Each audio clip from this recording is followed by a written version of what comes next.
मुख्यमंत्री देवेंद्र फडणवीस यांच्या अध्यक्षतेखाली राज्य मंत्रिमंडळाची महत्त्वाची बैठक झाली। सह्याद्री अतिथीगृहामध्ये झालेल्या या बैठकीमध्ये पंढरपूर मंदिरासंदर्भातील विशेष पुनर्वसन धोरणासह विविध विकास कामांना मंजुरी देण्यात आलेली आहे। आज मंत्रिमंडळात महत्त्वाचे निर्णय घेतले गेलेत, बघूयात।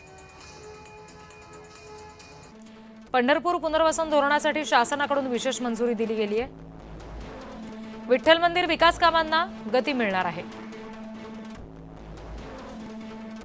कंत्राटदार देयकांसाठी ट्रेडर्स प्लॅटफॉर्म प्रणाली लागू केल्याचा निर्णय सुद्धा घेण्यात आलेला आहे।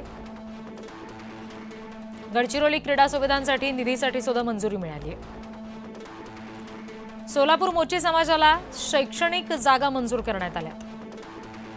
मोशीमध्ये आदिवासी विकास केंद्र उभारणार असल्याचं सुद्धा ठरलेलं आहे। पुण्यामध्ये 2032 मध्ये जागतिक सायकलिंग स्पर्धा होणार आहे। जायकवाडी प्रकल्पासाठी 6477 कोटींची तरतूद करण्याचा निर्णय सुद्धा घेतला गेला आहे।